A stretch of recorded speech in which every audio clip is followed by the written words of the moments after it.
Welcome to Popternative, where we dive into topical discussions from the worlds of pop culture, social media, and sports. Here is your host, Peter Remoliotis, aka PD Beats. Hello and welcome to the Popternative Podcast. This is the podcast. We have digital discussions, the worlds of pop culture, sports, social media, hockey. We're big hockey fans here. As always, I'm your host, Peter Remoliotis. On Twitter, it goes PD Beats. My guest is a hockey player in the Ontario Hockey League in the OHL. He plays for the Niagara IceDogs. We're with Akil Thomas. Akil, welcome to Popternative. Thank you. Right off the bat, it's the trade deadline of the OHL just passed. It's been for you specifically with the Ivan Alinka and just like being your draft year. It's just been a crazy year for Akil Thomas. Yeah, obviously, we won Halinka, so that was a lot of fun, and that's kind of where we got a bunch of scouts looking at us first. And coming into the year, everyone, I guess, draft eligible is kind of thinking about the draft, so it's pretty hectic with all like the lists going out on Twitter and stuff like that. So it gets pretty hectic, but it's been pretty fun so far. When did you kind of decide that hockey was what you wanted to do? And I know a lot of people say, yeah, as soon as I was a kid, as soon as I stepped on the ice. But was there a specific moment in time for you where you kind of decided, yeah, this is what I want to do? Well, like you said, I have always wanted to do hockey, but I think when I was 10 years old, my family moved to Toronto for hockey for me. So that's kind of where it really hit me that, wow, I better do something with hockey. My whole family's moving countries just for me. So from there, I kind of started taking hockey a lot more seriously, and it was something I wanted to pursue. It's like you had no choice almost. Yeah, basically. Yeah. For a lot of people that haven't watched or even if they have watched you, what kind of player is Akil Thomas? Like, what kind of player is the team getting from you? I think I'm a two-way playmaker who likes having the puck on a stick. I like kind of being the deciding factor of a game, whether it's scoring the big goal or defending the lead at the end of the game, taking the face off at the end of the game. So I take pride in being a two-way guy. So I play a 200-foot game, and that's just kind of how I play. Do you find? So a lot of people will look at your game and look at a lot of people's games in the OHL or the CHL in general, even in Europe. You know, like the NHL is looking for skill. Skill is kind of a component that one could argue not necessarily triumphs all, but that it's become for depending on teams what they want in the draft, they'll look at specific needs, but everyone wants the skilled player. And I feel like it's been harder over the years to be a hockey player because there's just so much skill developing. Like the OHL is full of so much skill, Akil. Yeah, like my dad's a trainer, like an on-ice trainer, so I've had the luck to kind of trade with him my whole life. So having that just growing up, I think maybe I'm more skilled than the average player in the OHL, and I thank my dad for that. But like you said, it's very important, and that's why I think I had success last year in the league, being a rookie. Mm-hmm. Do you think people are kind of aware that the game is changing, especially in the OHL? It's becoming more of a skilled game. It's always been kind of a fast game, bigger, stronger, but like you said, like a lot of skilled players in the league, there's been kind of like an evolution of junior hockey. Yeah, I definitely would agree with that. Obviously, like you can only have 3 fights in the OHL now. So back then it'd be, I guess whatever you want it to be. So the fighting stopped down a little bit, and I think that allows skilled players to kind of be more existent, just because there's not guys coming to take off your head and stuff. So I think the league has definitely evolved from many years ago, and it's kind of more skilled, fast league now.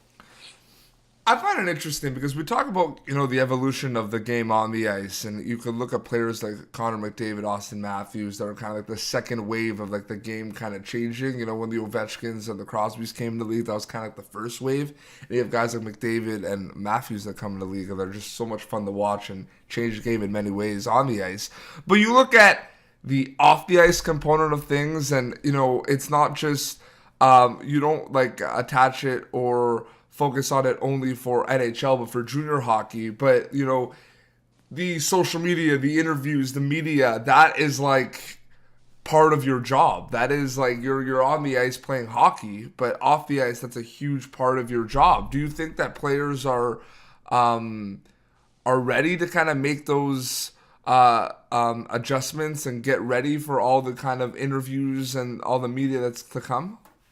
I think just from kind of being introduced into the OHL, I think you learn that pretty fast. I mean, you got to watch what you post just because, there's always fans looking at what you post and they follow you and stuff. So there's definitely, like, you always hear things where players have gotten in trouble with that just when you come in the league. So I think being introduced to the OHL, everyone kind of gets that feeling, and just from having to conduct yourself around town wherever you go for anyone in the league, it's just kind of a thing that you understand pretty quickly. No, absolutely. But also because social media has given such an opportunity for a lot of, blogs, a lot of new reporters, there's going to be more opportunities for interviews. And I'm sure players are kind of realizing that as well.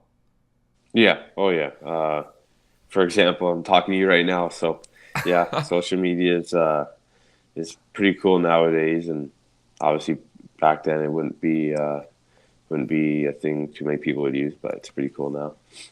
I always ask this question, and I'm sure a lot of my viewers are going to be like, wow, you always ask hockey players this, but you know what, I always get different answers, so I'm going to ask it.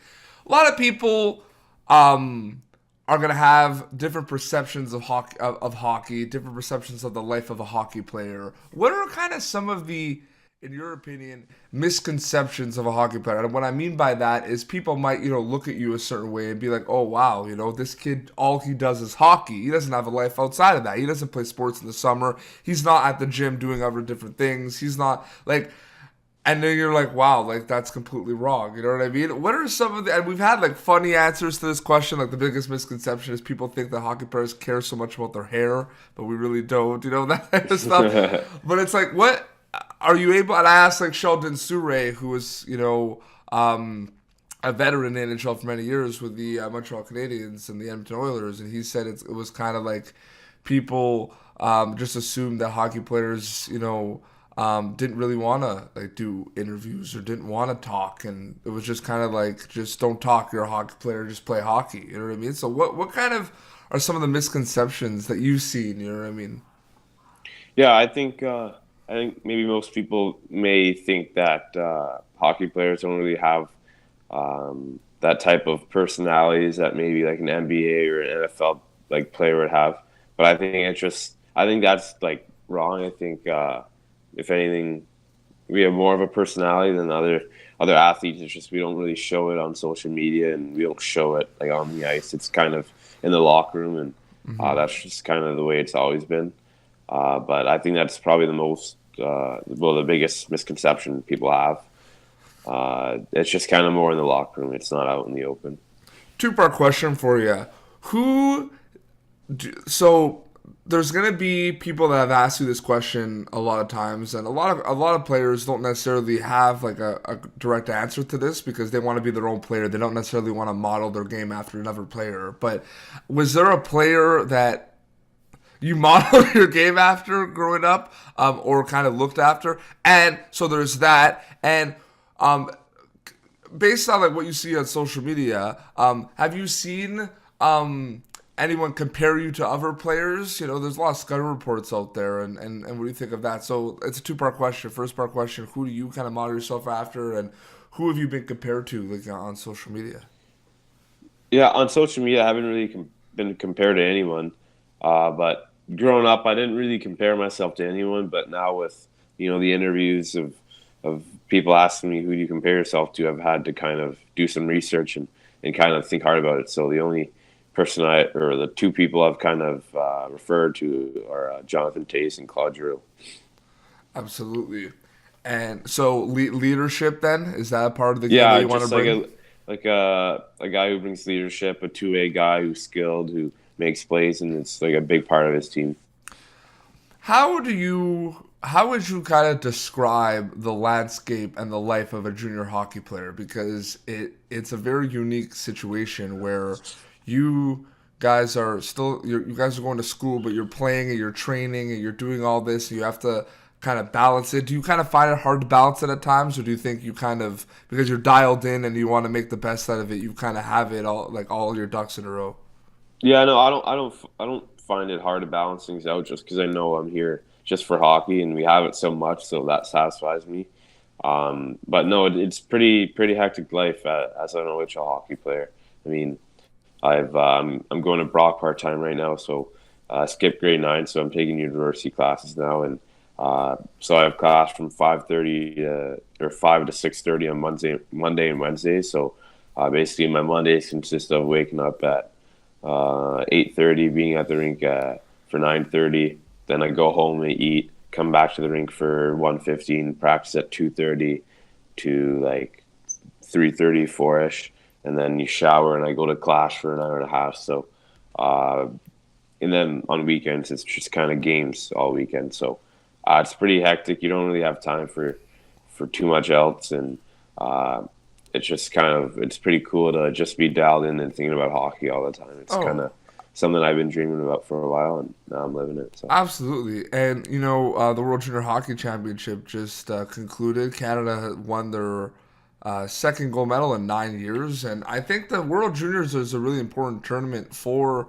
junior hockey, for the OHL and the WHL and the Quebec Major Junior Hockey League, because I think it kind of help the show everyone what junior hockey brings to the table. And I think junior hockey is huge. There's been a big boom. People are going to the games. I mean, it's kind of cool to think about. You're not pro yet. You're kind of your careers have just started, and you're seen in especially for teams that play in smaller towns. You're doing autographs. You're taking pictures of players. I mean, it's a cool way to look at it, right? How it's the whole landscape has shifted, Akil.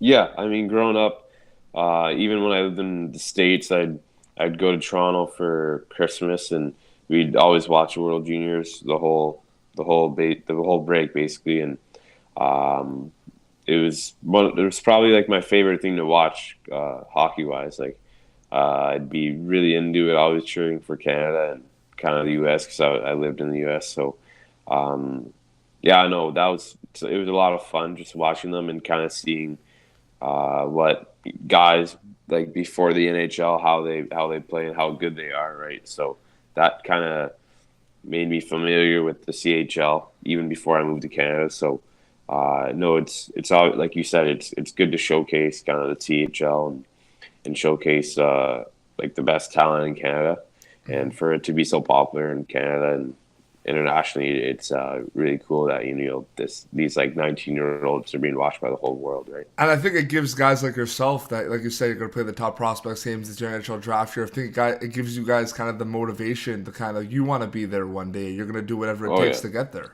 Yeah, any hockey player in Canada, being they play Double A or Triple A or whatever, like that's something everyone wants to do. It's really cool. I found out actually, and that's why it was crazy that it was a Sweden-Canada final. But Sweden, that tournament is huge in Sweden. Like the World Junior Hockey Championship has become similar to like with Canada. Like people like watch that all the time, and I think that's why it was kind of one of the most watched ones. And but we'll wrap up, Akil. But thank you so much. Before we go, 2018 is going to be a big year for yourself. The top prospects game is also around the corner as well. What is 2018 going to be like for Akil Thomas? Like you said, it's going to be pretty hectic, but I mean, some big things that will change my life perhaps will happen in the next year. So I got the top prospects game coming up, and then obviously playoffs with my team. I want to go as far as I can with that, and then I have obviously the draft combine and then the draft. So that's going to be some hectic times, and then whatever happens there, and I'll be off to a big summer and an NHL camp most likely, and then it's just kind of starting my third year and gonna try to have the best year I can so far, and I want to be dominant in the league next year, and I want to be one of those players who kind of are in the conversation of making the World Junior team. So I just want to be in the conversation. That's all I want to be, and I want to basically give myself the best chance possible to kind of achieve the things I've always wanted to achieve for the next year. Absolutely, it's going to be a big year. We wish you all the best, man. Thank you. Where can people follow you on social media? What are the handles? For some reason, my Twitter handle is Akil Thomas 2. I'm not sure why, but that was made years ago. And then my Instagram's Akil Thomas 44. Perfect. So yeah, well, like everyone who's listening, sauce Akil a follow on that. All right, man. Well, all the best and good luck with the rest of the year with Niagara. All right, thank you. Perfect. Well, this has been Popternative. You can catch previous episodes Popternative video versions of the episodes on YouTube. Subscribe there. Audio only on iTunes and wherever else you listen to podcasts. So subscribe there as well. Popternative.com for way more of our content. Until next time, this is Peter Beats and Akil Thomas signing off. Thank you for tuning in to Popternative. Make sure to check out our past episodes of Popternative on YouTube. Be sure to like Popternative on Facebook and follow us on Twitter.